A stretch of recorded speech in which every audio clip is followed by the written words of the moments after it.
વાહકતા સમજાવતો પટ્ટ સિદ્ધાંત શું છે? હવે આપણે જોઈશું બેન્ડ થિયરી. મેટલ એટલે ધાતુ અને એની બેન્ડ થિયરી, એના પરથી આ છે પટ્ટ સિદ્ધાંત. ગુજરાતીમાં આપણે એને પટ્ટ સિદ્ધાંત બોલીશું. પટ્ટ સિદ્ધાંતમાં એમ સ્વીકારવામાં આવ્યું છે કે ધાતુ અથવા કોઈ પણ પદાર્થ હોય તેમાં બે પટ હોય છે. ધારો કે આપણી પાસે આ એક પરમાણુ છે, હું અહીંયા સાઈડમાં દોરું છું. આ પરમાણુનું કેન્દ્ર છે અને એના ફરતે અહીંયા આ પ્રકારની કક્ષા છે. આ પહેલી કક્ષા, આ બીજી કક્ષા, આ ત્રીજી કક્ષા, આ ચોથી કક્ષા, આમ કરીને તમે ઘણા બધે દૂર જઈ શકો. હવે માની લો કે આ કક્ષા જે છે એ કે છે, આ એલ છે, આ એમ છે, આ એન છે. એમાંથી આ જે છે એ સંયોજકતા કક્ષા છે, મતલબ છેલ્લા ઇલેક્ટ્રોન અહીંયા વસવાટ કરે છે અને આ પછી ખાલી આવે છે બધું. તો આને તમે કહી શકો છો આ સંયોજકતા કક્ષા છે. સંયોજકતા કક્ષા. હવે આ જે છે એનું નામ આપણે અહીંયા માટે રાખીશું, આ સિદ્ધાંતને સમજવા માટે, વાહકતા કક્ષા. વાહકતા કક્ષા. આ વાહકતા કક્ષા. ફરી વખત આ સંયોજકતા કક્ષા થઈ જેમાં છેલ્લા ઇલેક્ટ્રોન હોય. બરાબર. અહીંયા આખરી ઇલેક્ટ્રોન આવે છે, લાસ્ટ ઇલેક્ટ્રોન. મતલબ આમાં આ જે કક્ષા છે આને તમે છેલ્લી કક્ષા કહી શકો છો. અને છેલ્લી કક્ષા પછીની જે કક્ષા હોય છે એ ઇલેક્ટ્રોન વગરની હોય છે, એટલે કે ઇલેક્ટ્રોન રહિત હોય છે, અને એનું નામ છે વાહકતા કક્ષા. હવે આપણે પટ્ટ સિદ્ધાંતને સમજીએ તો આ બંને વચ્ચે જે ગેપ છે એનું નામ છે શક્તિ ગેપ, એનર્જી ગેપ કહેવામાં આવે છે. આનો હું એક નાનો એવો ટુકડો લઉં છું. મતલબ અહીંથી હું ખાલી આટલો ભાગ છે એ ડ્રો કરું છું. જોજો તમે, આટલાથી આટલો ટુકડો લઈ લીધો, માત્ર આટલો ટુકડો. અને આને ઝૂમિંગ કરીએ તો બનશે એવું, સંયોજકતા પટનો ભાગ અને વાહકતા પટની વચ્ચે થોડો ગેપ પડે છે, જેને શક્તિ ગેપ કહેવામાં આવે છે. કક્ષા શબ્દ કાઢી નાખો તો તમને પટ શબ્દ મળશે. આ પણ પટ મળશે. પટ એટલે એક પટ્ટો. પટનો બીજો અર્થ થાય છે મેદાન. હવે ધાતુ પરમાણુ હોય કે કોઈ પણ પદાર્થ હોય તો સંયોજકતા કક્ષામાં એના છેલ્લા ઇલેક્ટ્રોન હોય છે. અને વિદ્યુતના વહન માટે જવાબદાર છે આ વાહકતા પટ. ઓકે, આને આપણે ઝૂમ કર્યા પછી આ રીત, એમાંથી આને હું સંયોજકતા પટ કહું છું. આ નીચે વાળો છે તો અહીંયા હું સ લખું છું, સંયોજકતા પટ, અને આ છે વાહકતા પટ. આ વચ્ચે જે ડિસ્ટન્સ છે એને એનર્જી ગેપ અથવા તો શક્તિ ગેપ કહેવામાં આવે છે. વચ્ચે આ બંને પટને સમજાવવા એટલે પટ્ટ સિદ્ધાંત. આ પટ્ટ સિદ્ધાંત આ બંને પટ્ટાઓને સમજવાનો સિદ્ધાંત છે. આને આધારે તમને વાહકતા વિશે ખાસી એવી ખબર પડશે. ચાલો જોઈએ જરા. હવે આપણી પાસે ત્રણ કેટેગરી છે. એક કેટેગરી એવામાં જેમાં સંયોજકતા પટ અને વાહકતા પટ બંને જોડાયેલા હોય, વચ્ચેનો ગેપ એકદમ ઓછો હોય, તો અહીંયા રહેલા ઇલેક્ટ્રોન ઇઝીલી આની અંદર જઈ શકે છે. બીજું મધ્યમ ગેપ હોય, ત્રીજું ખાસો એવો ગેપ હોય, આ ડિસ્ટન્સ વધારે હોય. તો આ આકૃતિ આ પ્રમાણે છે. હવે આ આકૃતિ ઉપર ધ્યાન આપો. આમાં બે પટ આપેલા છે. એમાંથી નીચેનો જે બ્લુ કલરનો પટ છે એ સંયોજકતા પટ છે, આ વાહકતા પટ છે. મેટલ એટલે ધાતુ. ધાતુમાં બંને પટ લગભગ એકબીજા સાથે જોડાયેલા હોય છે. આને ઓવરલેપિંગ કહેવામાં આવે છે, ઓવરલેપ થયેલા હોય છે. તો આ આપણો સંયોજકતા પટ છે. અને અહીંયા ઉપર બતાવેલો છે વાહકતા પટ છે. વાહકતા પટ તમે જોઈ શકો છો. સંયોજકતા પટ અને વાહકતા પટ વચ્ચે ધાતુ જ્યારે કોઈ પણ લેતા હો તો ત્યારે ધાતુમાં સંયોજકતા પટ અને વાહકતા પટ વચ્ચેનો શક્તિ ગેપ હોતો જ નથી. એટલે અહીંયા એક પોઈન્ટ લખી શકીએ કે શક્તિ ગેપ બરાબર 0 હોતો નથી, અથવા તો નહિવત હોય છે. આના કારણે શું થશે કે અહીંયા રહેલો ઇલેક્ટ્રોન, અહીંયા ધારો કે આપણે કોઈ બી એક ઇલેક્ટ્રોન છે સંયોજકતા પટમાં એટલે કે છેલ્લી કક્ષામાં, એને આમાં જવું હોય તો આસાનીથી જઈ શકે, કારણ કે આ જોડાણ થયેલું છે. તો સંયોજકતા પટનો ઇલેક્ટ્રોન વાહકતા પટમાં સહેલાઈથી જઈ શકે છે. સંયોજકતા પટ એટલે છેલ્લી કક્ષામાં રહેલો ઇલેક્ટ્રોન એ વાહકતા પટમાં સરળતાથી જઈ શકે. માટે અહીંયા આવી જાય એટલે ધાતુમાં ઇલેક્ટ્રિસિટી, વિદ્યુતનું વહન શરૂ થઈ શકે છે. એટલે ધાતુઓ છે એ બધી જ સુવાહક છે, કારણ કે આસાનીથી આમાં આવી જશે. ચાલો આગળ જોઈએ આપણે અધાતુમાં શું સિચ્યુએશન છે. હવે આ આકૃતિ જુઓ. અહીંયા પિંક કલરનો જે પટ આપેલો છે એ વાહકતા પટ છે, અને બ્લુ કલરનો આપેલો છે એ સંયોજકતા પટ છે. અને એ બંને વચ્ચે ખાસો એવો ગેપ છે, મતલબ આ કક્ષા અને આ કક્ષાની વચ્ચે બહુ મોટું ડિસ્ટન્સ છે. અને એનર્જી ગેપ કહેવામાં આવે છે, અને આ એનર્જી ગેપ ખૂબ વધારે છે. એટલે અહીંથી આટલે સુધીનું જે ડિસ્ટન્સ છે એ ઘણું વધારે છે. એટલે આમાં એનર્જી ગેપ વધુ છે. મતલબ આપણે લખી શકીએ શક્તિ ગેપ ઘણો વધુ છે.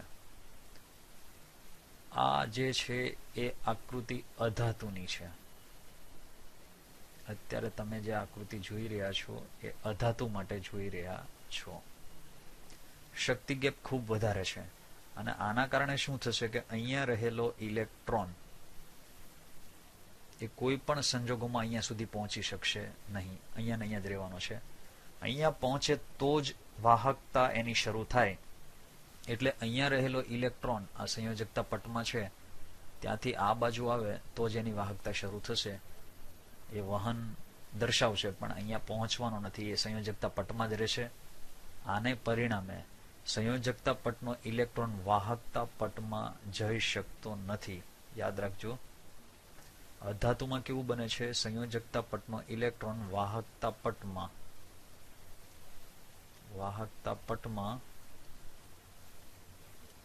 જઈ શકતો નથી, અને ત્યાં પહોંચે નહીં. એટલા માટે એ અવાહક છે, વિદ્યુતનો અવાહક છે. એમાં જે એનર્જી ગેપ છે એ 300 કિલો જૂલ પર મોલ કરતા પણ વધારે છે, અને ડિસ્ટન્સ જે છે 400 નેનોમીટર છે એનાથી વધુ છે. ચાલો ત્યાર પછી જોઈએ આપણે અર્ધ ધાતુ એટલે કે અર્ધવાહકોમાં શું સિચ્યુએશન છે. અર્ધ ધાતુનું બીજું એક નામ પાડવામાં આવેલું છે અર્ધવાહક. એને માટે આ આકૃતિ ધ્યાનથી જુઓ, પિંક કલરની. અહીંયા જે દેખાય છે એ અને બ્લુ કલરનો પટ દેખાય છે, આ વાહકતા પટ અને સંયોજકતા પટ. એમની વચ્ચેનો શક્તિ ગેપ પ્રમાણમાં થોડો ઓછો છે, અને એટલા માટે શું થશે એ એક આકૃતિની મદદથી સમજીએ.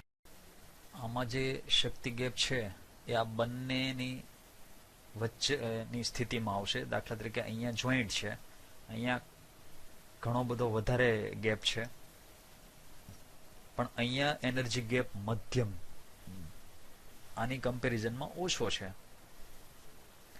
એટલે અહીંયા એનર્જી ગેપ ઓછો છે એમ કહી શકાય, અથવા તો મધ્યમ છે. આ આપણો સંયોજકતા પટ છે, જ્યાં છેલ્લી કક્ષામાં રહેલા ઇલેક્ટ્રોન હોય છે, અને આ વાહકતા પટ છે. વાહકતા પટમાં ઇલેક્ટ્રોન પહોંચે તો જ વિદ્યુતનું વહન થતું હોય છે. આટલું જોયા બાદ આઈડિયા બેસતો હશે તમને કે આમાં રહેલા ઇલેક્ટ્રોન સહેલાઈથી આની જેમ પહોંચી શકવાના નથી, પરંતુ એને કંઈક વસ્તુની જરૂર પડશે. તો હવે થાય છે શું? દાખલા તરીકે અર્ધ ધાતુ તરીકે તમે જો લેતા હો તો એ છે સિલિકોન. સિલિકોન આનું એક એક્ઝામ્પલ છે કે જે અર્ધ ધાતુ તરીકે વર્તે છે. હવે આમાં સંયોજકતા પટમાં 4 ઇલેક્ટ્રોન હોય છે. અહીંયા સિલિકોન હોય તો એની સંયોજકતા કક્ષામાં 4 ઇલેક્ટ્રોન હોય છે અને એ મુક્ત હોતા નથી. સામાન્ય સંજોગોમાં તો સિલિકોન છે એ વીજળીનું વહન કરતો નથી અને અવાહક હોય છે, પણ જો તાપમાન વધારવામાં આવે, હવે તાપમાન વધારો એટલે સ્વાભાવિક છે ઉર્જા વધશે, એટલે અર્ધ ધાતુઓને તાપમાન આપવું પડે. તાપમાન વધે તો એના કારણે શું થશે? ઉર્જા વધશે અને એ ઉર્જા કોને મળશે? ઇલેક્ટ્રોનને. ઇલેક્ટ્રોનને મળ્યા બાદ હવે આ ઇલેક્ટ્રોન કે જે સંયોજકતા પટમાં છે એ સરળતાથી વાહકતા પટમાં જઈ શકશે, અહીંથી અહીંયા પહોંચી જશે. ઓકે, તો એ વિદ્યુતનું વહન બતાવશે, પણ એના માટે જરૂરી શું છે? તાપમાન વધવું જોઈએ. એટલે તાપમાન વધે, ઉર્જા વધે, ત્યારબાદ સંયોજકતા પટના ઇલેક્ટ્રોન વાહકતા પટમાં દાખલ થાય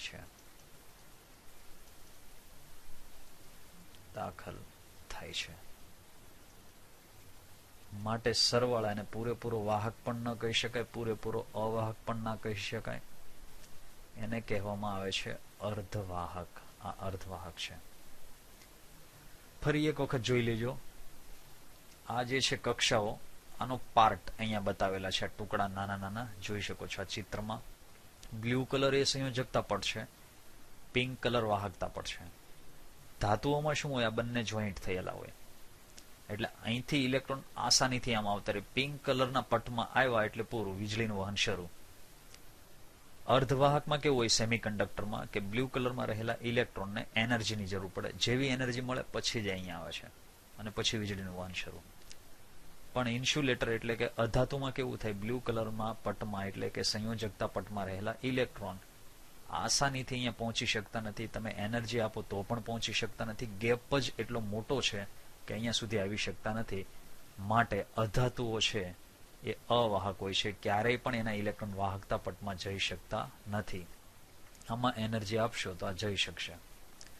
ઇન શોર્ટ, માની લો કે બે હાઈ રાઇઝ બિલ્ડિંગ હોય, એની એક અગાશી છે, બાજુમાં બીજી એક હાઈ રાઇઝ બિલ્ડિંગની અગાશી છે, લગભગ અડોઅડ છે, વચ્ચે 1-2 ફૂટનું ડિસ્ટન્સ ગણી શકો તમે.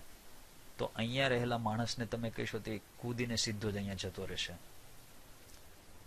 પણ જો આ હાઈરાઇઝ બિલ્ડિંગની વચ્ચે એક મોટો રોડ નીકળતો હોય અને સામે હાઈરાઇઝ બિલ્ડિંગ હોય તો તમે એમ કહો આ માણસને કે ભાઈ તું કૂદીને જા, તો એ પોસિબલ જ નહીં બને. એને થોડુંક હાર્ડ પડી જશે. અહીંયા હાઈરાઇઝ બિલ્ડિંગ છે, એની અગાશીમાં માણસ છે, સામે એક હાઈરાઇઝ બિલ્ડિંગ છે, એની અગાશીમાં માણસ છે, વચ્ચે માની લો કે 3-1 ફૂટનું ડિસ્ટન્સ છે, 3-4 ફૂટનું. આના કરતાં થોડું વધારે. તો અહીંયા થશે શું?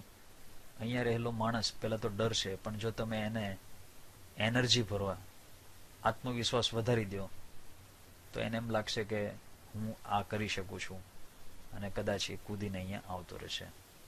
તો આને તમારે એનર્જી આપવી પડશે, તમારે એનો આત્મવિશ્વાસ વધે, કોન્ફિડન્સ વધે એવી સ્ટોરી કહેવી પડશે, જુસ્સો વધારવો પડશે, બરાબર? તો એ અહીંયા સુધી પહોંચશે. આ તો ઓલરેડી બંને અગાશીઓ એકબીજા સાથે જોઈન્ટ છે, વચ્ચે માત્ર પાળી જ છે, એટલે સીધો જ અહીંથી પગ અહીંયા મૂકશો એટલે આવતા રહ્યા તમે. આમાં વચ્ચે રોડ નીકળે છે એટલે આ ક્યારેક કોશિશ કરશે ને આમાં મરવાના ધંધા થાય અને આ ઇલેક્ટ્રોન થોડોક ઉર્જા ભરવાથી આવી જશે. તો આ 3-3નો પટ સિદ્ધાંત તમને ખ્યાલ આવ્યો છે. વાહક, અર્ધવાહક અને અવાહકના એક ઉદાહરણ લખો. ચાલો આપી દઈએ, પણ એની પહેલા ક્વેશ્ચન છે શક્તિ ગેપ, વાહકતા પટ અને સંયોજકતા પટ પર વિગતવાર નોંધ લખો. આ ક્વેશ્ચન આપણે થોડી વાર પહેલા જ સમજ્યા છીએ. એટલે શક્તિ ગેપ એટલે વાહકતા પટ અને સંયોજકતા પટ વચ્ચેનો શક્તિનો તફાવત, અને શક્તિ ગેપ કહેવામાં આવે છે.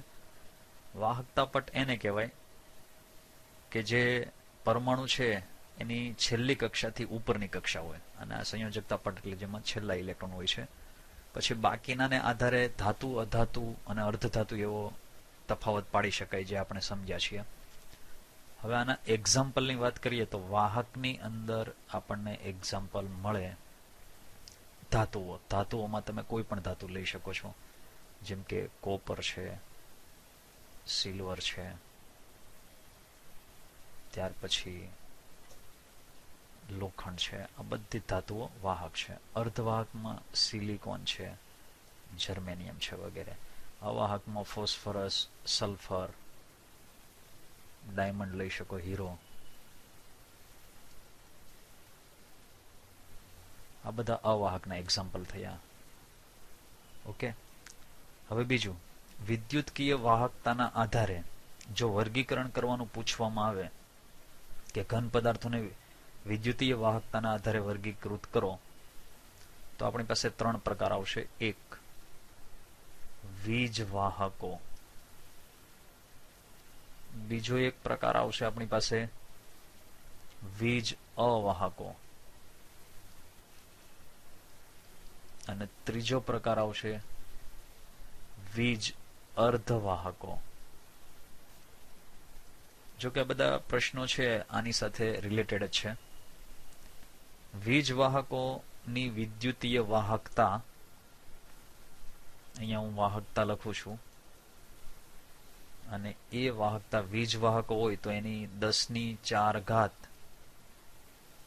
થી 10⁷ પ્રતિ ઓહમ પ્રતિ મીટર. આના ગાળામાં હોય તો આ સુવાહક કહેવાય છે અથવા વીજ વાહક કહેવાય છે. અને આમાં બધી જ ધાતુઓ એક્ઝામ્પલ તરીકે આવે છે. તો ઉદાહરણ તરીકે આમાં લઈ શકીએ બધી જ ધાતુઓ. વીજ અવાહકોની વાહકતા કેટલી હોય છે? તો એ છે 10⁻20 થી, એટલે ઘણી બધી નીચી થઈ, માઇનસમાં ઘાત આવી, 10⁻10. આના કરતા મૂલ્ય થોડું ઊંચું આવશે, પ્રતિ ઓમ પ્રતિ મીટર. અવરોધનો એકમ ઓમ છે, આ વિરોધમાં છે. અવરોધના વ્યસ્તને વાહકતા કહેવામાં આવે છે. અવરોધનો એકમ ઓહમ છે, યાદ રાખજો, ઓહમની નિશાની છે, પણ પ્રતિ ઓહમ લેવાનું, કારણ કે આપણે વાહકતા લઈ રહ્યા છીએ. અને વીજ અર્ધવાહકો છે, એની 10⁻6 થી 10⁻⁴, મતલબ માઇનસમાં છે, પોઝિટિવ પ્લસમાં પણ છે, પ્રતિ ઓહમ પ્રતિ મીટર. તો વીજ અર્ધવાહક એને કહેવાય કે જેની વાહકતા 10⁻6 થી 10⁴ પ્રતિ ઓહમ પ્રતિ મીટરમાં હોય. અને વીજ અવાહકો એમને કહેવાય છે જેની 10⁻20 થી 10⁻10 પ્રતિ ઓહમ પ્રતિ મીટર હોય છે. એક્ઝામ્પલ તમારી સામે જ છે. મોટા ભાગે વીજ અવાહકોની અંદર અધાતુઓ આવતી હોય છે. મેજોરિટી અધાતુ છે, જેમાં ગ્રેફાઇટને તમે બાદ કરી શકો છો. અને અર્ધવાહકોમાં સિલિકોન, જર્મેનિયમ, ગેલિયમ, આ પ્રકારના અર્ધવાહકો હોય છે. આંકડાઓ યાદ રાખજો. 47 નો આંકડો યાદ રાખજો. 47માં આઝાદ થયેલો અને માંડ્યો વાહક થવા, વીજળીના ઝટકા શરૂ થઈ ગયા 47માં, એવું યાદ રાખજો. એટલે 10⁴ થી 10⁷. આ બંને અંક ઇઝીલી યાદ રહી જાય એવું છે. માઇનસમાં છે, -10 -20 અવાહક. આ જરા તકલીફ વાળું છે, અહીંયા -6 છે અને અહીંયા 4 છે. બરાબર, તો 4 - 6 અથવા -6 4 વીજ અર્ધવાહકો માટે યાદ રાખજો. ઇલેક્ટ્રોન ક્ષતિ એટલે શું? આ પ્રશ્નને સમજતા પહેલા સંયોજકતા પટ અને વાહકતા પટ જે અર્ધધાતુ છે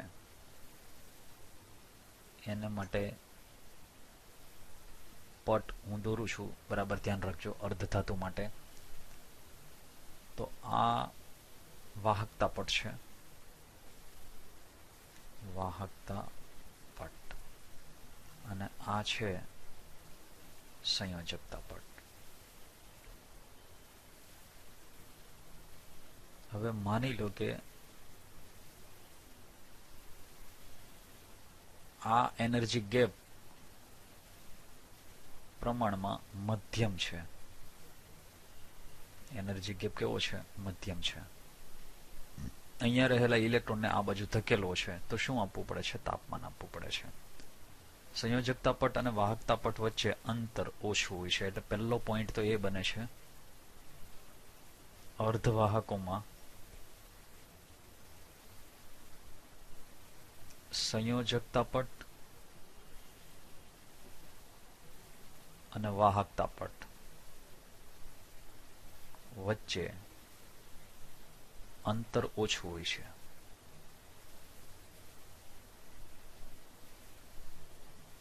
આના કારણે શું થશે કે કેટલાક ઇલેક્ટ્રોન સંયોજકતા પટમાંથી વાહકતા પટમાં જઈ શકે, પણ વિદ્યુતનું અલ્પ પ્રમાણમાં વહન થશે.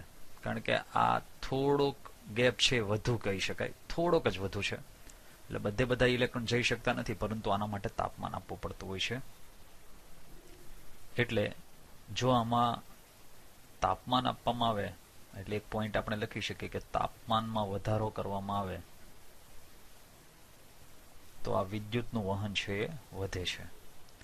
ટૂંકમાં વિદ્યુતીય વાહકતામાં વધારો થાય છે, કારણ કે ફટાફટ કરતા ઇલેક્ટ્રોન સંયોજકતા પટમાંથી વાહકતા પટમાં જાય છે.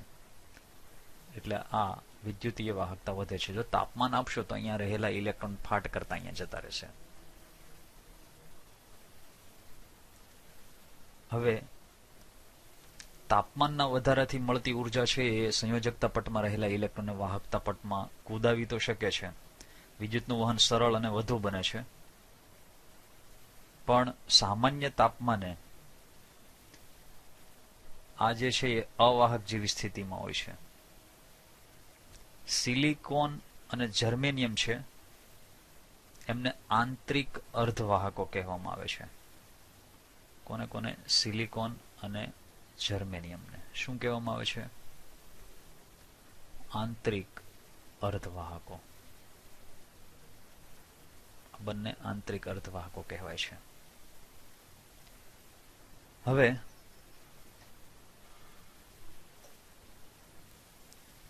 આંતરિક અર્ધવાહકો એટલા માટે નામ આપ્યું કે સામાન્ય તાપમાને આમાં વીજળીનું વહન પ્રમાણમાં અલ્પ પ્રમાણમાં થતું, એટલે ઓછા પ્રમાણમાં થાય. પણ જેવો તમે તાપમાન આપો એટલે વિદ્યુતીય વાહકતા વધે. તો આવા જે અર્ધવાહકો છે એમને આંતરિક અર્ધવાહકો એવું નામ આપવામાં આવેલું છે. આવા આંતરિક અર્ધવાહકો છે એની વાહકતા ઓછી હોય છે, અને એટલી બધી ઓછી હોય છે કે પ્રાયોગિક રીતે તમે એનો ઉપયોગ કરી શકો નહીં. પ્રાયોગિક ઉપયોગ કરી શકાતો નથી. કેમ? તો કે વાહકતા ઘણી બધી પ્રમાણમાં ઓછી છે.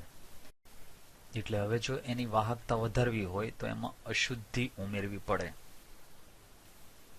અને અશુદ્ધિને ઉમેરવાથી એક ક્ષતિ સર્જાય છે, અને અશુદ્ધિ ક્ષતિ કહેવામાં આવે છે. ફરી વખત, અશુદ્ધિ ક્ષતિ શું છે? તો કે સિલિકોન, જર્મેનિયમ જેવા આંતરિક અર્ધવાહકો છે એની વાહકતા અતિ અલ્પ હોય છે, અને એની વાહકતા વધારવા માટે એની અંદર જે કંઈ એડ કરવામાં આવે છે, અશુદ્ધિ વગેરે એમાં ઉમેરવામાં આવે છે, અને આનાથી એની વાહકતા વધે છે, પણ સ્ફટિકમાં ક્ષતિ સર્જાય. આને કહેવામાં આવે છે અશુદ્ધિ ક્ષતિ. હવે આ ક્રિયાનું નામ છે ડોપિંગ. જે તમે અશુદ્ધિ ઉમેરો છો, અશુદ્ધિ ઉમેરવી, આ ઘટનાનું નામ છે ડોપિંગ. ડોપિંગ ડોપિંગ છે એ ઇલેક્ટ્રોન સમૃદ્ધ અને ઇલેક્ટ્રોન ઉણપવાળા તત્વો ઉમેરીને કરી શકાય. એટલે મેઇન કમ્પેરિઝન ઇલેક્ટ્રોનની સાપેક્ષ થાય. એમાં ઇલેક્ટ્રોન સમૃદ્ધ કેન્દ્રો આવશે. સમૃદ્ધ કઈ રીતે? જેની છેલ્લી કક્ષામાં 4 કરતા વધારે ઇલેક્ટ્રોન હોય એને ઇલેક્ટ્રોન સમૃદ્ધ કેન્દ્ર કહેવાના. 4 થી વધુ ઇલેક્ટ્રોન. સંયોજકતા કક્ષામાં હું લખતો નથી, તમારે સમજવાનું. અને બીજા ઇલેક્ટ્રોન ઉણપવાળા તત્વો.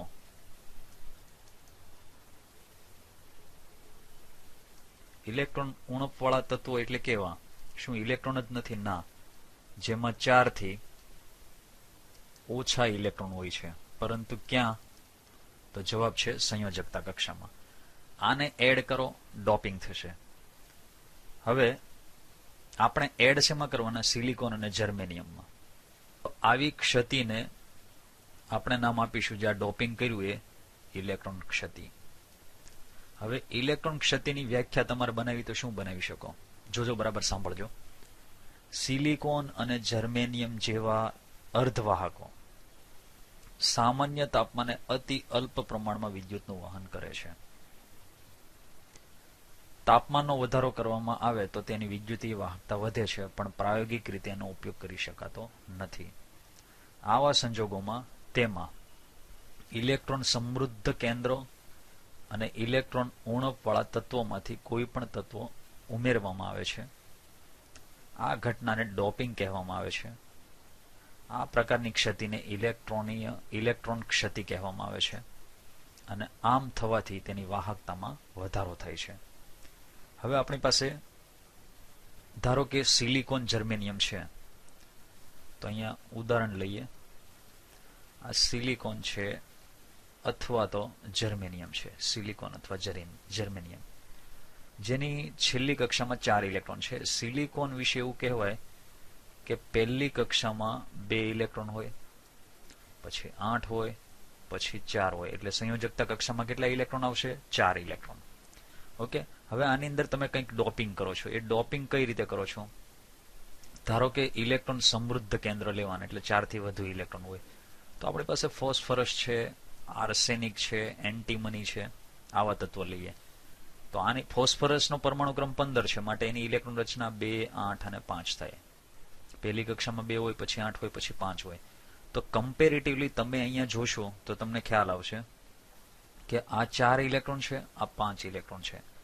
સિલિકોનની અંદર આપણે ફોસ્ફરસ નાખીએ કે આર્સેનિક નાખીએ તો આના કરતા અહીંયા ઇલેક્ટ્રોનની સંખ્યા વધી ગઈ, એટલે 1 ઇલેક્ટ્રોન વધારે હોય એવો અર્ધવાહક બને.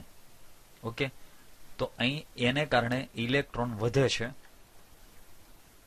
કમ્પેરેટિવલી ઇલેક્ટ્રોનનો વધારો થશે, અને એ પણ 1 ઇલેક્ટ્રોનનો વધારો થશે. ઇલેક્ટ્રોન કેવો ચાર્જ ધરાવે છે? ઋણ વીજભાર. ઇલેક્ટ્રોનનો ઋણ વીજભાર છે. ઋણ વીજભારને નેગેટિવ ચાર્જ કહેવામાં આવે છે.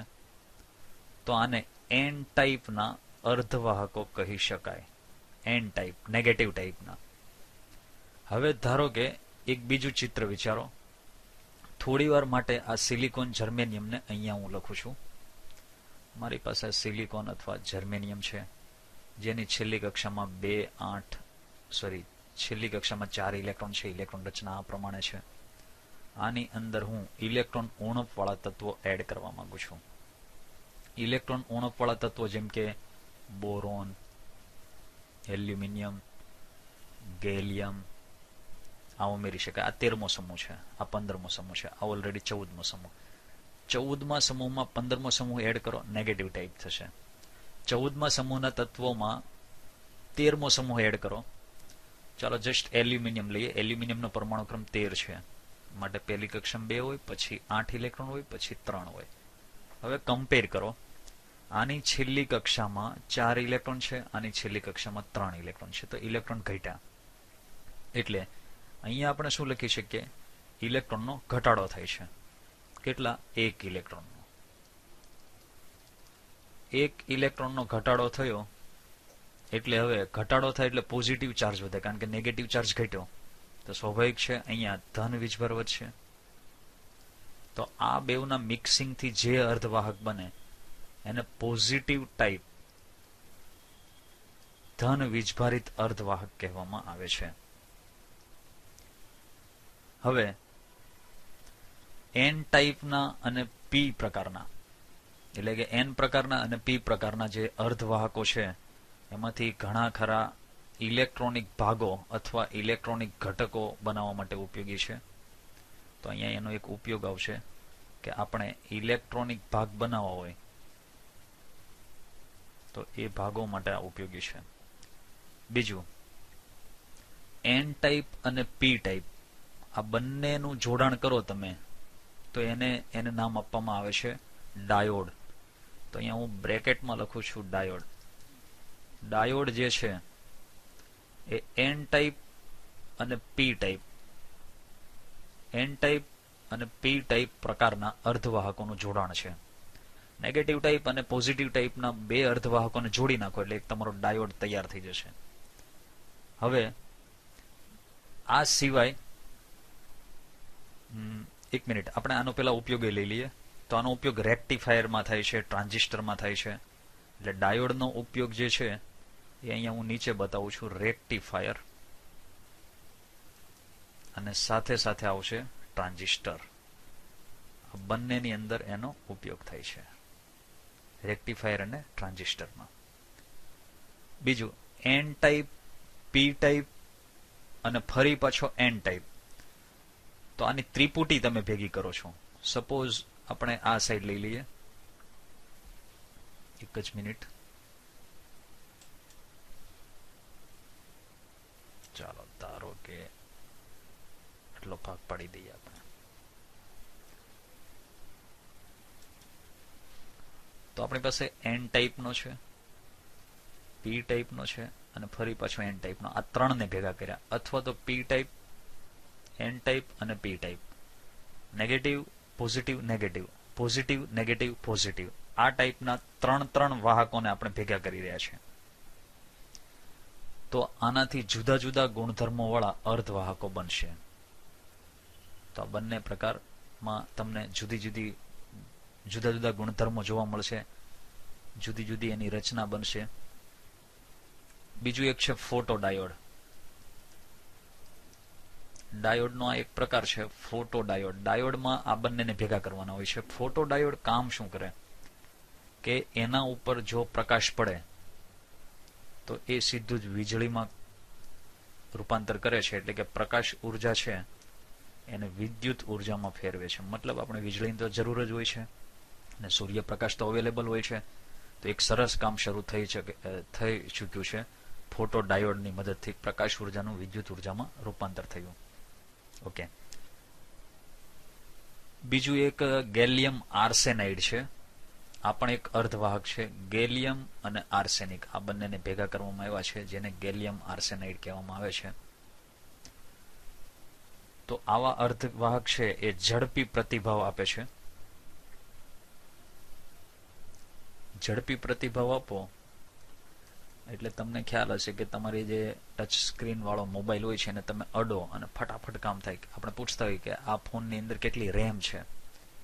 એ રેમને આધારે સ્પીડમાં કોન્ટેક્ટ મેનુમાં તમે જાઓ તો સ્પીડમાં કોન્ટેક્ટ મેનુ ફેરવવું હોય, એક કોઈ બી નામ જેવું છે તો માની લો કે તમારી પાસે 500 જેટલા નામ છે કોન્ટેક્ટ મેનુની અંદર અને તમારે એમાં 300મું નામ જોવું છે તો કેટલી સ્પીડથી આવે છે. આવો ઝડપી પ્રતિભાવ આ ગેલિયમ આર્સેનાઇડ આપી શકે છે.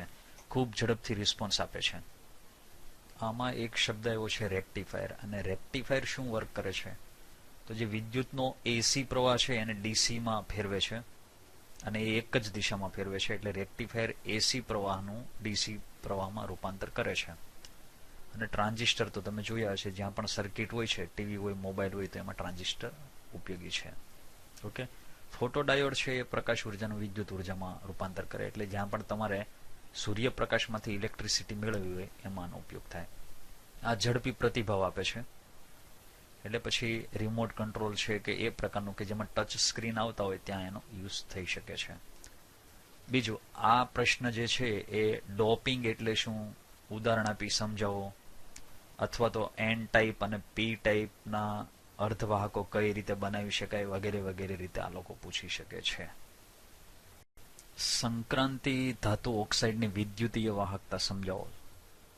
સંક્રાંતિ ધાતુ એટલે તમને ખ્યાલ હશે કે ડી વિભાગના તત્વો. અને ડી વિભાગના તત્વોની 4 શ્રેણીઓ છે, એમાંથી 3 પૂર્ણ છે અને 1 અપૂર્ણ છે. આપણા માટે અગત્યની છે પહેલી શ્રેણી, જે સ્કેન્ડિયમથી ઝિંક સુધીની છે. 21 થી 30 પરમાણુ ક્રમ ધરાવતા તત્વો છે. હવે સંક્રાંતિ ધાતુના જે ઓક્સાઇડ લઈએ એમાં નોંધપાત્ર ફેરફાર જોવા મળશે. જેમ કે કેટલાક ઓક્સાઇડ એવા છે કે જેમની વાહકતા ધાતુ જેવી હોય છે. એટલે ધાતુ જેવી વિદ્યુતીય વાહકતા, ટૂંકમાં ધાતુની જેમ જ વાહકતા દર્શાવતા હોય છે ધાતુના ઓક્સાઇડ, પણ ધાતુની જેમ જ વીજળીનું વહન કરતા હોય. આવા ઉદાહરણમાં તમે લઈ શકો છો ટિટાનિયમ ઓક્સાઇડ, આપણી પાસે છે ક્રોમિયમ ડાયોક્સાઇડ, રેનિયમ ટ્રાયોક્સાઇડ. આ રેનિયમ ઓક્સાઇડ તરીકે બોલાય છે. રેનિયમ ઓક્સાઇડ છે એની ખાસિયત તમે ધ્યાનમાં રાખજો કે એની વાહકતા અને દેખાવ કોપર જેવા છે. આ એક સરસ મજાનો ક્વેશ્ચન છે અને બોર્ડમાં ઘણી વખત પૂછાઈ ગયેલો છે કે ReO3 છે એની વાહકતા અને દેખાવ કોના જેવો છે? તો વાહકતા અને દેખાવ કોપર જેવો છે. કોપર એટલે તાંબુ. તમને રેનિયમ ઓક્સાઇડનો તાર આપવામાં આવે તો તમે પહેલા તો એવું જ માનશો કે આ કોપરનો તાર આપવામાં આવેલો છે, પણ હકીકતમાં રેનિયમ ઓક્સાઇડ છે. વાહકતા પણ અદ્દલો અદ્દલ એના જેવી છે. એટલે એવું પણ ક્વેશ્ચન પૂછે કે કોનો દેખાવ અને વાહકતા કોપર સાથે મેચ થાય છે, તો કોપર જેવું છે, તો રેનિયમ ઓક્સાઇડ ReO3 યાદ રાખજો. બીજા કેટલાક ઓક્સાઇડ છે કે જે અવાહક જેવી સ્થિતિમાં હોય છે. ટૂંકમાં આપણે એને અવાહકોની કેટેગરીમાં મૂકી શકીએ. આવા ઓક્સાઇડમાં વેનેડિયમનો ઓક્સાઇડ છે, વેનેડિયમનો ડાયોક્સાઇડ છે, વેનેડિયમનો ટ્રાયોક્સાઇડ છે. તો આ અવાહકો તરીકે આ ત્રણ ઇઝીલી યાદ રહી જાય એવું છે. वो1 वो2 वो3 આવું યાદ રાખી શકીએ. वो અવાહક है, TiO2 અહીંયા TiO છે, અહીંયા TiO2 છે. ઓકે, તો આ અવાહક સ્થિતિમાં છે. અને બીજું, આમાં વાહકતા ત્યારે દાખલ થાય જ્યારે તાપમાન વધે. ટૂંકમાં આ વસ્તુ જે છે, આ ઓક્સાઇડ છે, એની વાહકતા તાપમાન ઉપર પણ આધારિત છે. આની વાહકતા થોડે ઘણે અંશે તાપમાન પર આધાર રાખે છે. બીજું એક ટિટાનિયમની ઓક્સાઇડની વાત કરીએ તો અહીંયા ટિટાનિયમ ઓક્સાઇડ જોઈ લો, જે ધાતુ જેવી વાહકતા દર્શાવે. આ ટિટાનિયમનો ઓક્સાઇડ છે, અવાહક છે. અને બીજો એક હું તમને આપું છું જે અર્ધવાહક છે, યાદ રાખવાનો છે, Ti2O3. આ પણ ટિટાનિયમનો ઓક્સાઇડ, આ પણ ટિટાનિયમનો ઓક્સાઇડ, આ પણ ટિટાનિયમનો ઓક્સાઇડ. આમાં ટિટાનિયમનો ઓક્સિડેશન અંક +2, આમાં +4, આમાં +3. ઓક્સિડેશન અંક જેમ જેમ વધતો જાય એમ અવાહકતા વધતી જાય છે. ચાલો, તો આ ક્વેશ્ચન કદાચ તમને 2 માર્કમાં પૂછી શકે. ક્વેશ્ચન છે ચુંબકીય ગુણધર્મના 4 પ્રકાર લખો અથવા ફેરોમેગ્નેટિઝમ, ફેરીમેગ્નેટિઝમ, એન્ટી ફેરોમેગ્નેટિઝમ વિગતવાર સમજાવો. આના માટે સૌથી પહેલા સમજવું પડશે ચુંબકીય ગુણધર્મ શું છે. હવે દાખલા તરીકે કોઈ પણ એક આપણી પાસે પરમાણુ છે, કોઈ પણ એક પરમાણુ છે, તો એના મધ્ય ભાગમાં ન્યુક્લિયસ છે, કેન્દ્ર સ્થાને ધન વીજભારિત કેન્દ્ર છે, અને એની ઓર્બિટ એટલે કે કક્ષામાં ઇલેક્ટ્રોન કે જે નેગેટિવ ચાર્જ ધરાવે છે, ઋણ વીજભાર ધરાવે છે, એ ગતિ કરે છે. હવે આ જે ઇલેક્ટ્રોન છે જે નેગેટિવ ચાર્જ ધરાવે છે એને એક ચુંબકીય ગુણધર્મ હોય છે. ચુંબક એટલે અહીંયા આપણે જોઈએ ગજગીયો ચુંબક, જેને 2 ધ્રુવ હોય છે, એક નોર્થ અને એક સાઉથ, અને એની આજુબાજુ આ રીતની ચુંબકીય બળ રેખા હોય છે. આ એક પ્રકારનું ફિલ્ડ હોય છે, ચુંબકીય ક્ષેત્ર કહેવામાં આવે છે. આટલાની અંદર ચુંબક છે, આની એક લિમિટ હોય છે. એમાં કોઈ પણ બીજા પદાર્થને કે જે ચુંબકીય આકર્ષણ ધરાવતા હોય એવા પદાર્થોને એટ્રેક્ટ કરી શકે છે. તો આને કહેવામાં આવે છે મેગ્નેટ, આ ચુંબક. હવે આ પ્રકારનો જે ગુણધર્મ છે, જેની આજુબાજુ ચુંબકીય ક્ષેત્ર ઉત્પન્ન થતું હોય છે, એવું જ ચુંબકીય ક્ષેત્ર આ ઇલેક્ટ્રોનની અંદર બનતું હોય છે. એટલે ઇલેક્ટ્રોન પોતે એકચ્યુઅલી એક મેગ્નેટ બની જતો હોય છે. આને કહેવામાં આવે છે ચુંબકીય ગુણધર્મ. દરેક પરમાણુની અંદર કોઈ પણ પદાર્થ હોય તો એ પરમાણુનો તો બનેલો જ છે, અને દરેક પરમાણુમાં ઇલેક્ટ્રોન તો હોવાના જ. એટલે દરેકે દરેક પદાર્થ એના અંદરના ભાગમાં રહેલા ઇલેક્ટ્રોન એક નાના ચુંબકની જેમ વર્તે છે. એટલે અહીંયા પોઈન્ટ ધ્યાનમાં રાખજો કે ઇલેક્ટ્રોન છે એને તમે કહી શકો છો નાના ચુંબક. એ નાના ચુંબકની જેમ વર્તે છે. હવે વાત છે કે એને કારણે આ જે ચુંબકીય ચાક માત્રા ઉત્પન્ન થાય છે, ચુંબકીય ચાક માત્રા એ હકીકતમાં શું છે એને સમજવા માટે તમે ફિઝિક્સમાં સારી રીતે સમજ્યા છો કે એક ડિસ્ટન્સ અને જે પેલી બળ રેખાઓ છે એનો ગુણાકાર હોય છે, વીજભારનો એનો. તો ચુંબકીય ચાક માત્ર ઉદ્ભવવાનું કારણ છે 2 પ્રકારની ગતિ. એક તો આ જે ઇલેક્ટ્રોન છે કેન્દ્રના ફરતે ચક્રાઓ લે છે, જેને કેન્દ્ર ફરતે ગતિ આવું આપણે કહી શકીએ છીએ. કેન્દ્ર ફરતે ગતિ કર્યા કરતો હોય વીજભારિત કણ, એટલે પોતે મેગ્નેટ જેવો બની જાય છે. તો આને કહીશું કેન્દ્રના ફરતી ગતિ. અને બીજું એક ઇલેક્ટ્રોન પોતાની ધરી ઉપર મૂવ કરતો હોય છે, અહીંયા એરો બતાવેલો છે જેને આપણે સ્પિન કહીએ અથવા તો આ રીતે આમ ફરે છે, એને કહીશું આપણે ધરી ફરતી ગતિ અથવા ધરી પરની ગતિ. તો એક ધરી ભ્રમણ અને એક પરિભ્રમણ, આ બે પ્રકારના ભ્રમણ થાય છે. જસ્ટ લાઈક પૃથ્વી અને સૂર્યની જેમ કમ્પેર કરી શકો. જેવી રીતે પૃથ્વી છે સૂર્યના ફરતે એક ચક્રાઓ લે છે, તો એ ચક્રાઓને પૂરું કરતા 365 દિવસ લાગે, એક વર્ષ લાગે છે. અને આ સિવાય પોતાની ધરી ઉપર પણ ફરે છે, જેને કારણે રાત દિવસ થતા હોય છે અને 24 અવર્સ લાગે છે ચક્રાઓ પૂરો કરતા.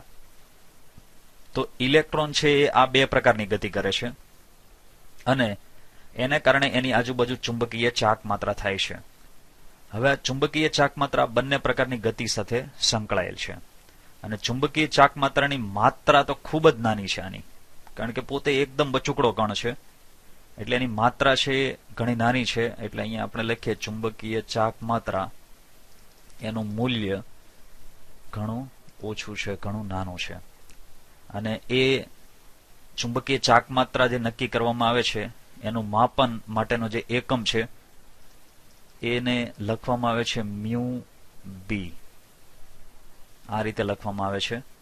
અને એનું મૂલ્ય એક ઇલેક્ટ્રોન માટેનું લઈએ તો 9.27 એટલે કે 9.27 ગુણ્યા 10⁻²4 એમ્પિયર મીટર સ્ક્વેર. ફિઝિક્સમાં ટેસ્લા નામનો એકમ આવે છે, તો અહીંયા એમ્પિયર મીટર સ્ક્વેર છે.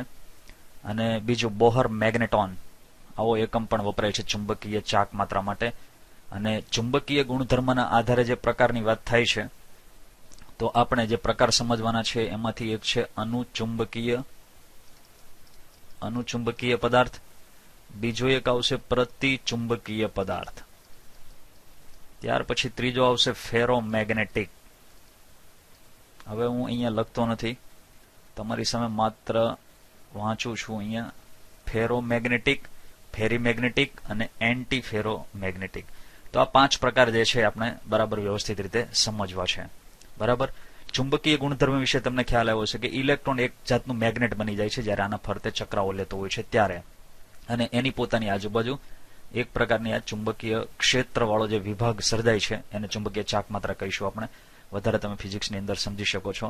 આપણા માટે ખાલી એના એકમ બોહર મેગ્નેટોન અથવા મ્યુ બીટા અને મૂલ્ય છે એક ઇલેક્ટ્રોનની જે ચુંબકીય ચાક માત્રા છે એનું 9.27 ગુણ્યા 10⁻²4 એમ્પિયર મીટર સ્ક્વેર. આ આપણા માટે યાદ રાખવા માટેનું છે. આગળ વધીએ આ 5 પ્રકારો વિશે. હવે સૌથી પહેલા 2 પ્રકાર લઈએ, અનુચુંબકત્વ અને પ્રતિચુંબકત્વ. આપણી પાસે આ મેગ્નેટ છે, north pole and south pole. એની આજુબાજુ આ ચુંબકીય બળ રેખાઓ છે, ચુંબકીય ક્ષેત્ર છે. હવે અનુચુંબકત્વ અને પ્રતિચુંબકત્વમાં ડિફરન્સ શું છે એને સમજીએ આપણે. તો અનુચુંબકત્વ, નામ ઉપરથી અનુચુંબકત્વ એટલે ચુંબકને અનુસરનારું, અને અહીંયા ચુંબકથી વિરોધી. તો કે કોઈ એક પદાર્થ છે, દાખલા તરીકે આને એક આપણે પદાર્થ લઈ લઈએ, આ અણુ પરમાણુ કે આયન છે એમ સમજો. એક આપણે અહીંયા લઈ રહ્યા છે, એક પદાર્થ આ છે. હવે તમે આને અહીંયા લઈ જાઓ છો, આને કહેવાય ચુંબકીય ક્ષેત્ર, આને પણ ચુંબકીય ક્ષેત્ર કહેવાય છે. તો આ પદાર્થને જ્યારે અહીંયા વાયોલેટ કલરનો પદાર્થ દેખાય છે, જ્યારે તમે એને ચુંબકીય ક્ષેત્રમાં લઈ જાઓ છો ત્યારે થાય છે શું કે નિર્બળતાથી આકર્ષણ પામે છે. એટલે આમાં એ ઓલરેડી એટ્રેક્ટ થાય છે આ ફિલ્ડ તરફ, એટલે કે ચુંબક તરફ એ જાય છે, એને આકર્ષણ થાય છે. એટલે અહીંયા મેઇન વસ્તુ છે નિર્બળતાથી આકર્ષણ થવું. એટલું બધું સ્ટ્રોંગથી નથી આવવાનું, પણ નિર્બળતાથી એ આકર્ષાય છે. જ્યારે આમાં શું થાય છે, નિર્બળતાથી અપાકર્ષણ પામે છે. આ તરફ લઈ જવામાં આવે તો એ થોડુંક આમ ભાગશે, ઉલટાનું દૂર ભાગશે. એટલે એ નિર્બળતાથી અપાકર્ષાય છે, અપાકર્ષણ પામે છે નિર્બળતાથી. આ પહેલો પોઈન્ટ બરાબર ધ્યાનમાં રાખજો. આમાં નિર્બળતાથી આકર્ષણ થાય છે, આમાં નિર્બળતાથી અપાકર્ષણ થાય. હવે આ આકર્ષાવાનું કારણ અયુગ્મિત ઇલેક્ટ્રોન. જ્યારે પરમાણુ, અણુ કે આયન પાસે અયુગ્મિત ઇલેક્ટ્રોન હોય તો જ આ વસ્તુ પોસિબલ બને છે. અને આમાં કારણ છે કે કક્ષકો સંપૂર્ણપણે ભરાયેલી હોય, જેને આપણે કહીશું યુગ્મિત ઇલેક્ટ્રોન. આમાં યુગ્મિત ઇલેક્ટ્રોન જવાબદાર હોય છે. હવે આનાથી કેવી ઇફેક્ટ આવે છે એ સમજીએ. ઉદાહરણ લઈએ. ઉદાહરણ તરીકે આપણી પાસે Cu2+ છે. Cu2+ છે માની લો કે કોપરનો પરમાણુ ક્રમ છે 29. એની ઇલેક્ટ્રોન રચના આ પ્રમાણે થાય. આર્ગોન 3d4s 18 આમાં આવશે. અહીંયા સોરી +2 લખેલા છે એટલે શું કરશું આપણે 29 માંથી પેલા 18 આમાં ભરી દઈએ. 11 માંથી 2 બાદ કરી નાખો 9 અને એ 9 ઇલેક્ટ્રોન ડી પ્રકારની કક્ષકમાં રહેશે. હવે ડી પ્રકારની કક્ષકો હોય છે કેટલી 5 હોવાથી એની અંદર તમે આ 9 ઇલેક્ટ્રોનને ગોઠવી દો. પેલા એક, બીજો, પછી ત્રીજો, ચોથો અને પાંચમો ઇલેક્ટ્રોન. છઠ્ઠા ઇલેક્ટ્રોન થી યુગ્મીકરણ થશે 7, 8 અને 9. હાલમાં તમે જોઈ શકો છો કે અહીંયા અયુગ્મિત ઇલેક્ટ્રોન છે. તો આ અયુગ્મિત ઇલેક્ટ્રોન છે એના કારણે એનામાં અનુચુંબકત્વ આવે છે. અનુચુંબકત્વ થવું એટલે શું તો કે Cu2+ આયન હોય છે એને જ્યારે આ પ્રકારના મેગ્નેટિક ફિલ્ડમાં લઈ જવામાં આવે ત્યારે આ જ રીતે આવો જે મેગ્નેટની જે આ ચુંબકીય ક્ષેત્ર તમને દેખાય છે દિશાઓ ને બધું એવી જ રીતે આનામાં પણ ઉદ્ભવે છે કોપરની અંદર. એટલે આના જેવું જ એક મેગ્નેટ જેવું જ ક્ષેત્ર આની આજુબાજુ બની જાય. આ એરો દેખાય છે એ જ રીતના એરો એમાં પણ બને છે. તમે જોઈ શકો છો કે સાઉથમાંથી દાખલ થાય છે, નોર્થમાંથી નીકળે છે. એટલે સાઉથ વાળા નોર્થ તરફ જઈ રહ્યા છે. આ મેઇન એરો ફોકસ કરજો અહીંથી આમ. આ રીતે એની બળ રેખાઓ છે. બીજું એક ઉદાહરણ લઈએ આપણે. દાખલા તરીકે સોડિયમ. સોડિયમ છે એનો પરમાણુ ક્રમ છે 11. માટે ઇલેક્ટ્રોન રચના થશે 1s2 2s2. એટલે તમે ટોટલી નિયોન સુધી જઈ શકો છો જેમાં 10 ઇલેક્ટ્રોન આવશે જે જોડકા સ્વરૂપે છે. પછી આવશે 3s1. તો આની પાસે પણ એક અયુગ્મિત ઇલેક્ટ્રોન છે માટે આનામાં અનુચુંબકત્વ આવશે. એવી રીતે તમે Fe+3 લઈ શકો અને Fe+3 લેશો તો એમાં પણ અયુગ્મિત ઇલેક્ટ્રોન આવશે. Fe નો પરમાણુ ક્રમ છે 26. એમાંથી આર્ગોન 18 લઈ જશે. 26 માંથી 18 જાય, 8 બચ્યા, 8 માંથી આ 3 જાય તો 5 બચે છે. 3d ની અંદર 5 આવશે, 4s ખાલી થઈ જશે. 5 એ 5 અયુગ્મિત ઇલેક્ટ્રોન રહેશે કારણ કે આ 5 કક્ષકો પહેલામાં 1, બીજામાં 1, ત્રીજામાં, ચોથામાં, પાંચમાં 5 એ 5 માં અયુગ્મિત ઇલેક્ટ્રોન આવશે તો બધા. એટલે આનું અનુચુંબકત્વ પણ વધશે. હવે દાખલા તરીકે આપણને આપેલો છે O2. તો અહીંયા એક પ્રશ્ન એ પણ થાય કે O2 છે એ એક ઓક્સિજનમાં 8 ઇલેક્ટ્રોન એવા 2 છે એટલે 16 ઇલેક્ટ્રોન થાય તો લગભગ 2 વડે ભાગી શકાય. અને 2 વડે ભાગી શકાય એટલે બેકી સંખ્યામાં આવે તો એ લગભગ આ કેટેગરીમાં આવવું જોઈએ પણ એવું નથી. O2 ની અંદર તમને ખ્યાલ હોય તો આણ્વીય કક્ષક ચિતાર દોરવો પડે જે આપણે અગાઉ સમજી ચૂક્યા છીએ.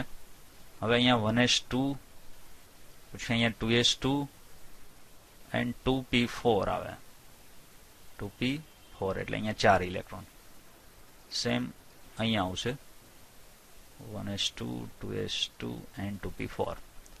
પછી આ 2 અને 2 એમાંથી અહીંયા 2 ભરવાના હોય છે, પછી અહીંયા 2 ભરવાના હોય. ત્યાર પછી 2 ફરી પાછા અહીંયા આવશે, 2 અહીંયા આવશે.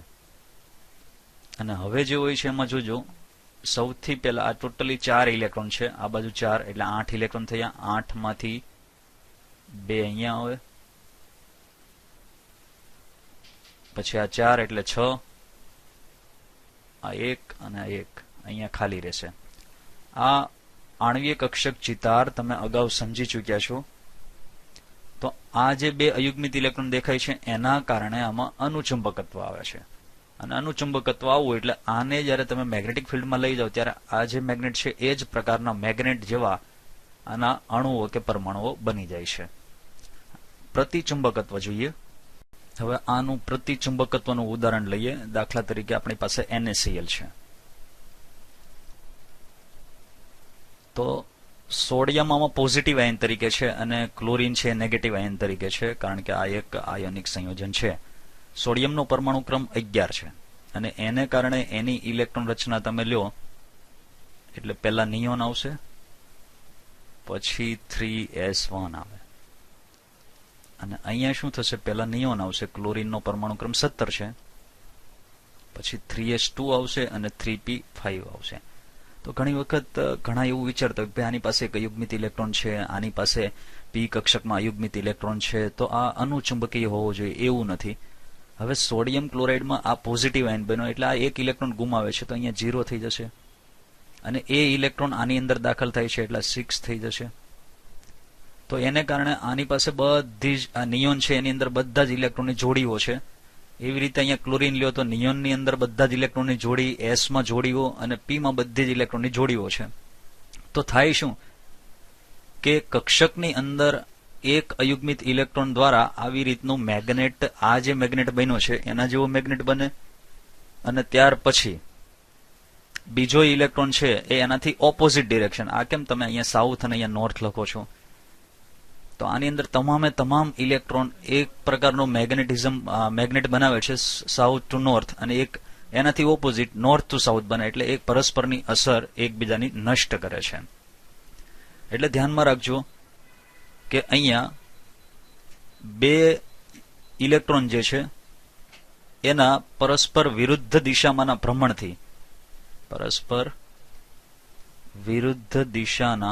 ભ્રમણથી જે મેગ્નેટિઝમ ઉત્પન્ન થાય છે ચુંબકીય ચાક માત્રા, એ ચુંબકીય ચાક માત્રાને રદ કરે છે, દૂર કરે છે. ઠીક છે.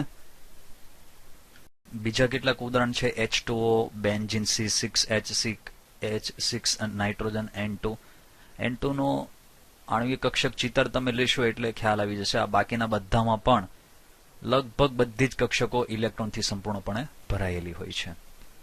હવે આપણે એ જોવું છે કે અનુચુંબકત્વ જે આમાં થાય છે અને એક અયુગ્મિત ઇલેક્ટ્રોનના કારણે આ થાય છે અને ચુંબકીય ક્ષેત્રની દિશામાં જ ચુંબકત્વ પામે છે કઈ રીતે. દાખલા તરીકે તમે આની અંદર એ જોઈ શકશો કે સાઉથ તરફ અહીંયા એક બળરેખા દાખલ થાય છે, નોર્થમાંથી બહાર નીકળે છે. તો એવી સાઉથની અંદર એટલે કે આ સાઉથ પોલ દક્ષિણ ધ્રુવ છે એમાં દાખલ થાય છે, ત્યાંથી આમાંથી બહાર આવે છે. તો આપણા રૂલ્સ પ્રમાણે સાઉથમાં દાખલ કરવાનું છે, એ આની અંદર દાખલ થશે અને નોર્થમાંથી બહાર નીકળે છે. આને કહેવામાં આવે છે અનુચુંબકત્વ. પણ પ્રતિચુંબકત્વમાં શું હોય કે બંને ઇલેક્ટ્રોનના સ્પિન જુદા જુદા હોય. આમાં અનુચુંબકત્વમાં દાખલા તરીકે એક પરમાણુનો અયુગ્મિત ઇલેક્ટ્રોન બીજાનો અયુગ્મિત ઇલેક્ટ્રોન તો એના સ્પિન એક સરખા રહેશે. આમાં સ્પિનની દિશા બદલાઈ ગઈ એટલે આ જે ચુંબક બન્યો એ સાઉથ અને નોર્થ આ રીતે છે. આમાં એક ઇલેક્ટ્રોનની દિશા એનાથી વિરુદ્ધ છે એટલે નોર્થ અને સાઉથ થાય. હવે બળ રેખા સાઉથમાંથી નોર્થમાં જાય છે, આમાંય સાઉથમાંથી નોર્થમાં જાય છે. તો અહીંયા તમે જોઈ શકો છો કે બંને સામસામી થઈ ગઈ એટલે એ કોઈ ચુંબકની અંદર એન્ટ્રી પામશે નહીં, પણ અહીંથી એને ફરજિયાત બહાર નીકળી જવું પડશે. તો આને એક અપાકર્ષણ કહેવાય અને આ અપાકર્ષણ એ ચુંબકીય ક્ષેત્રને નષ્ટ કરી નાખે છે. આમાં ચુંબકીય ક્ષેત્ર યથાવત રહે છે. એટલે આનું ચુંબકત્વ અને આ પ્રતિચુંબકત્વ થયું. હવે સવાલ છે કે ફેરોમેગ્નેટિઝમ, ફેરીમેગ્નેટિઝમ અને એન્ટી ફેરોમેગ્નેટિઝમ વિગતવાર સમજાવો. સૌથી પહેલા લઈએ ફેરોમેગ્નેટિક, જેને કહેવામાં આવે છે લોહ ચુંબકીય. કેટલાક ઉદાહરણ આપણી પાસે છે, જેમ કે લોખંડ છે Fe, કોબાલ્ટ, ત્યાર પછી નિકલ અને ગેડોલિનિયમ Gd.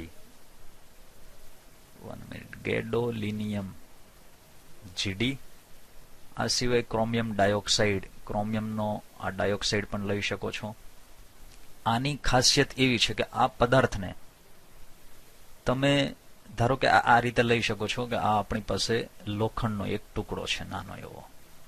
હવે લોખંડનો એક ટુકડો હોય તો એના અંદરના ભાગમાં લોખંડના કરોડોની સંખ્યામાં પરમાણુઓ છે અને દરેક પરમાણુમાં અયુગ્મિત ઇલેક્ટ્રોન રહેવાના.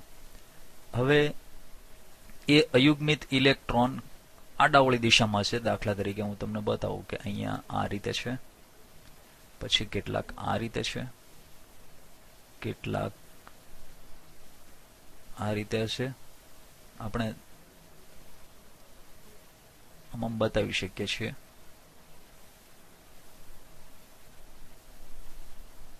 ચાલો જોજો તમે. તો આ એક પ્રકારનું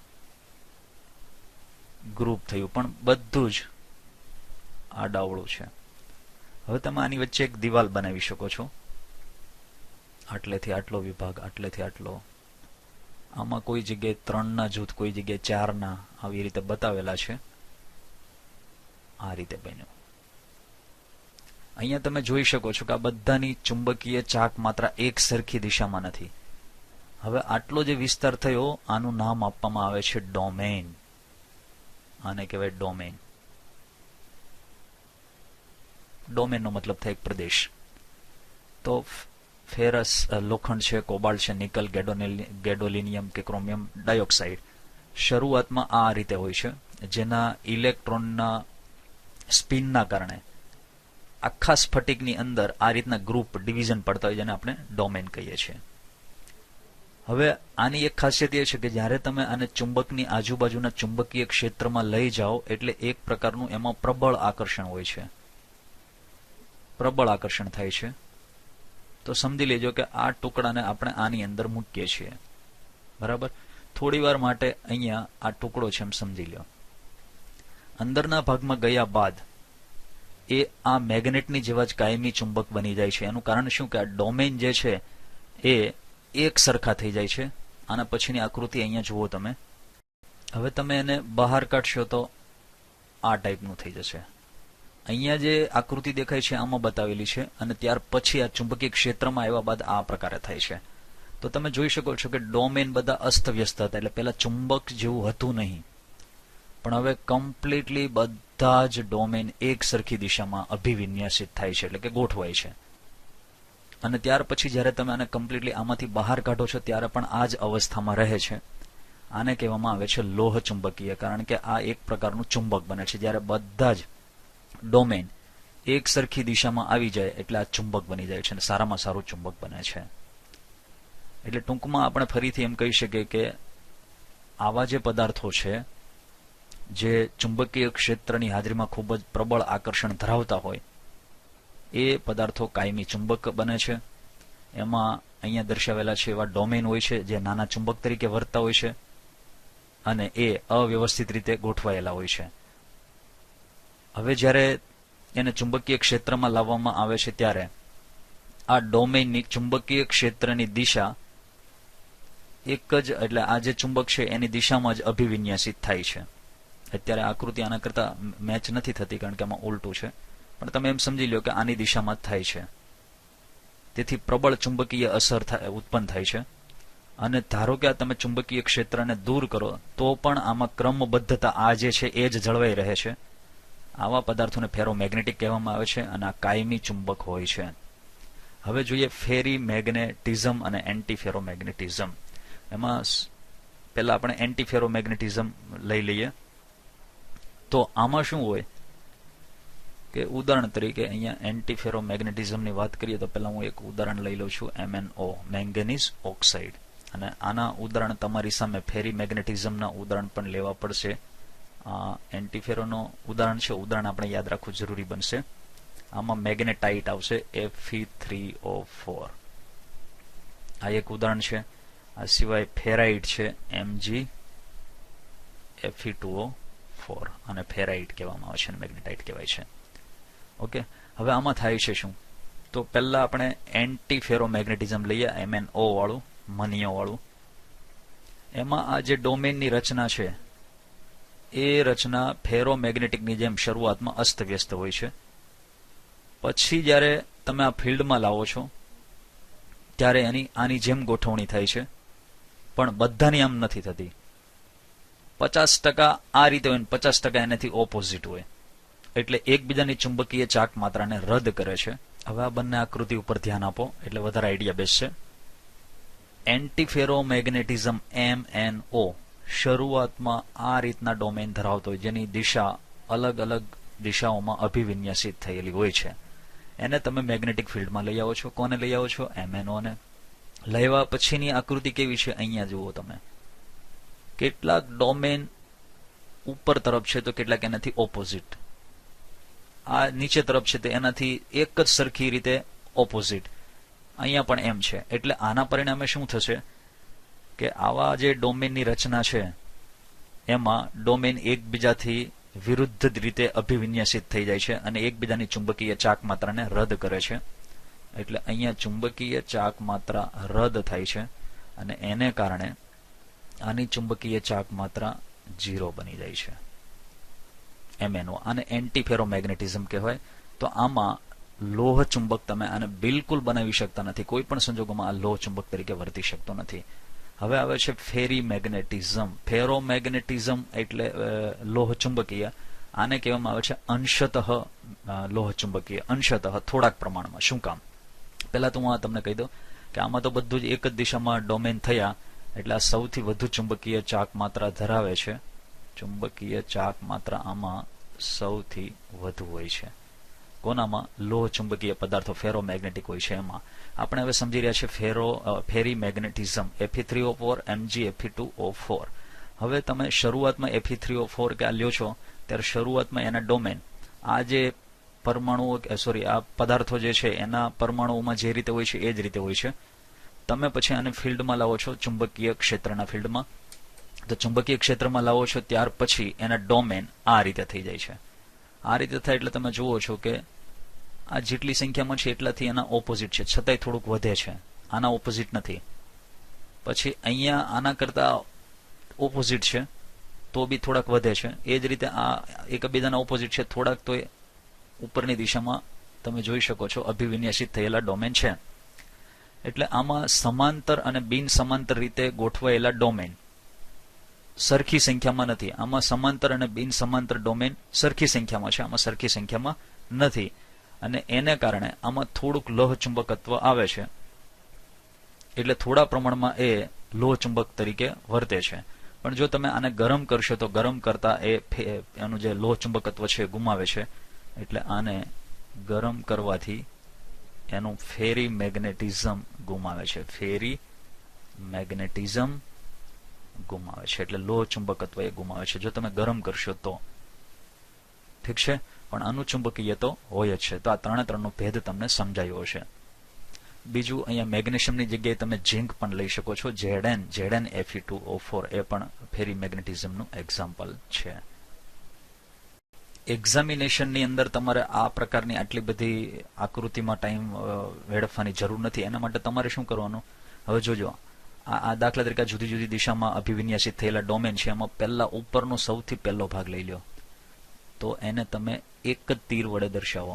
આ જે છે એ જ રીતે આ થશે અને એ જ રીતે એની બાજુવાળો થશે. બસ, તો આ તમારું છે ફેરોમેગ્નેટિક લોહ ચુંબકીય. આમાં બધા જ ડોમેનની દિશા સમાંતર છે. હવે આમાં તમે જુઓ ફેરીમેગ્નેટિઝમમાં, કારણ કે પહેલું તીર ઉપર તરફ, નીચે તરફ અને ઉપર તરફ.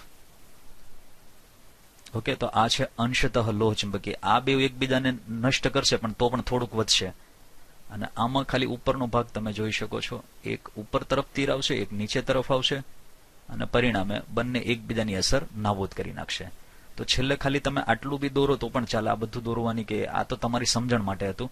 એટલે અહીંયા આ થયો પદાર્થ લોહ ચુંબકીય, આ થયો અંશતઃ લોહ ચુંબકીય અને આ થયો પ્રતિલોહ ચુંબકીય. એના એક્ઝામ્પલ તમારે તૈયાર કરવા જરૂરી છે. MCQ તરીકે કામમાં લાગશે. That's all.